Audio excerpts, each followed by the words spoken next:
city-state, the obelisk, known as the Washington Monument, was dedicated to Freemason George Washington by the Freemason Grand Lodge of the District of Columbia. The secretive Brotherhood of Freemasons laid the Washington obelisk's cornerstone in 1848 and contributed 22 Masonic memorial stones. 250 Masonic lodges financed the Washington Monument obelisk, including the Knights Templar Masonic Order. At the heart of London city-state is a 187-ton, 69-foot-tall Egyptian obelisk called Cleopatra's Needle. It was transported from Egypt and erected on the banks of the River Thames. In Vatican City, another Egyptian obelisk towers high above St. Peter's Square.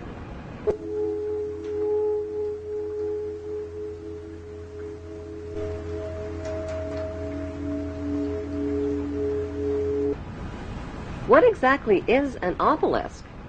Obelisks are phallic-shaped monuments honoring the pagan sun god of ancient Egypt called Amun-Ra. The spirit of this pagan god is said to reside within the obelisk.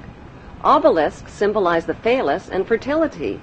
At the base of the obelisk is a sunwheel circle symbolizing the vagina. Together, they depict male and female sexual union. Worshippers of Amun believe Amun is the supreme god and creator of all things, and can transform himself into other gods, like Osiris, the god of the underworld, or Seth, the god of evil and chaos. Since vowels were interchangeable in the biblical Hebrew language, Amun can be spelled A-M-E-N, A-M-O-N, O-M-O-N, or A-M-U-N. Today, Amun is one of the most popularly used words in the entire world. It is used in all languages by Christians, Muslims, Hindus, and Jews at the end of prayer. Without realizing it, people all over the world are praising Amun. The Old Testament of the Bible is the holy book of both Christians and Jews. Amun is repeated over and over again throughout the Bible and is hidden within the word testament. The word Amun literally means the hidden one. Many are fooled into believing that Amun means so be it or truly, but in Kings 1 verse 36 of the Old Testament, Amun is identified as the Lord God of my Lord. Why in the world would the Vatican, a fortress of Puritan Christian values, erect a monument symbolizing the pagan god Amun and sexual intercourse right in its own front yard?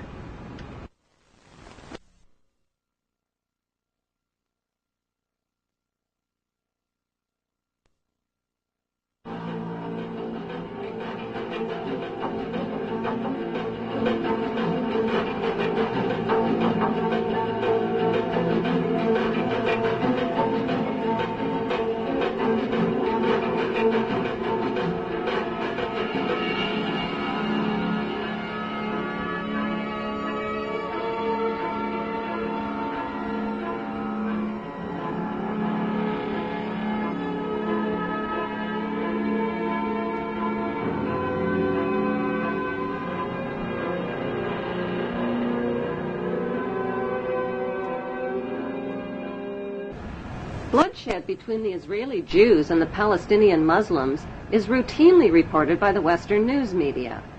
But how much does the general public really know about what's going on in Israel? And why should they even care? Why? Because Israel has written human history, and it is also writing the future of humanity. It is important to know that the land now called Israel was originally called Canaan in ancient times. Canaan was populated by the Canaanite people, who were the ancestors of today's Palestinians imprisoned in refugee camps in Israel. About 3,500 years ago, the Semitic Hyksos kings ruled Egypt for 100 years, but were expelled from Egypt into Canaan. The Egyptians called these Hyksos people the Habarus, which means Hebrews. These expelled Hebrews invaded and conquered the land of Canaan and changed the name of the land from Canaan to Israel.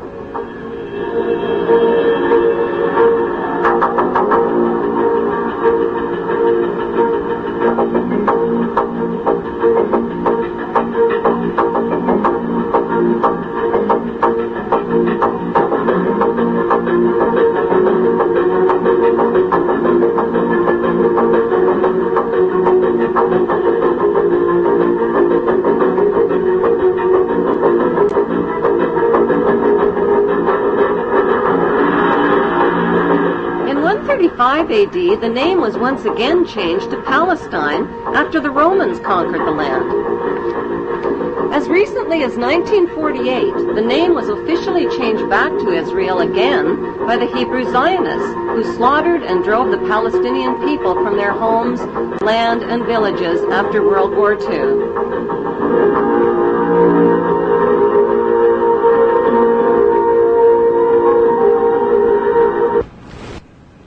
The best way to understand what's really going on in the world today is to journey back in time and dig up the ancient secrets of the past. Those ancient secrets have been hidden by the ruling class beneath the shifting sands of Egypt for more than 4,000 years.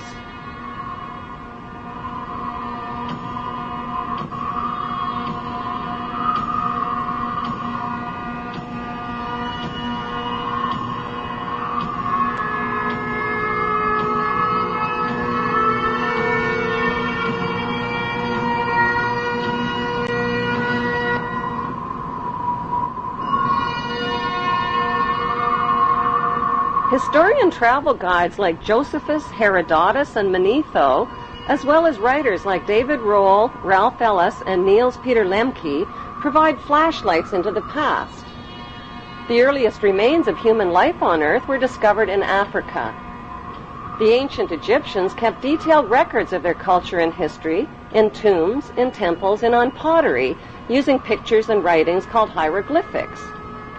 Archaeology experts have found absolutely no evidence whatsoever that Hebrew Jews lived as slaves in Egypt or of their exodus from Egypt. The plain truth is that Moses didn't lead Hebrew slaves out of Egypt any more than Charlton Heston did. So who was that bearded man with a magical staff named Moses?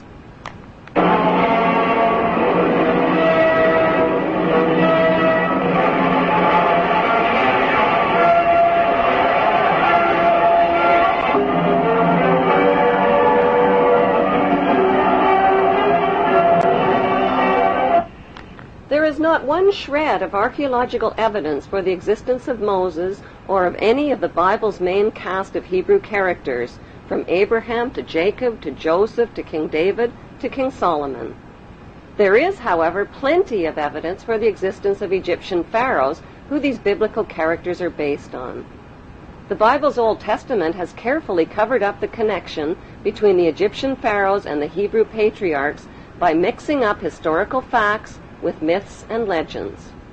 The job of archaeology experts and historians is to separate fact from fiction. Modern archaeologists have confirmed that the Hebrews were not a race of people as once thought. They were a Semitic and Asiatic class of foreign workers who migrated into Egypt from neighboring lands in search of work as craftsmen and builders. As their population multiplied over hundreds of years, they contributed to Egyptian technology, worshipped Egyptian gods, intermarried with Egyptian nobility, and gradually rose to positions of power and wealth in Egypt. The Bible story of the Hebrew Jews begins with Abram, who was born north of Canaan in the town of Ur around 2055 BC. Abram married his beautiful sister Sarai. At God's command, the incestuous couple changed their names to the Egyptian names of Abraham and Sarah and migrated to Egypt. Once in Egypt, Abraham turned his sister wife Sarah over to the Pharaoh as his harem sex slave and was rewarded with gold and silver. Abraham received covenants or promises from God. God promised to make his name great and to make a great nation for him. God also made a circumcision covenant with Abraham, commanding him to mark the flesh of his people and slaves by cutting off the protective foreskin of their penises. Circumcision was a painful barbaric custom that was introduced into Egypt near this same time and has survived to this day. It is the unnecessary mutilation of the genitals of little boys and implies that God made a mistake in design. This mutilation custom has more to do with a mark of Hebrew ownership than with hygiene. In the continuing Bible story, Abraham married an Egyptian woman named Hagar because his sister wife Sarah couldn't conceive. But at age 90, Sarah finally gave birth to a son named Isaac. Following God's order to sacrifice his son, Abraham hog-tied Isaac and picked up a knife to kill him. Just as Abraham was about to plunge the knife into Isaac, he learned God was only kidding.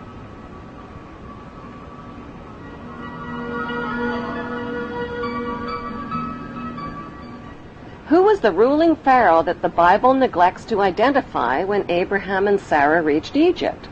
His name was Amenemhet I, and he ruled Egypt from 1991 BC to 1962 BC.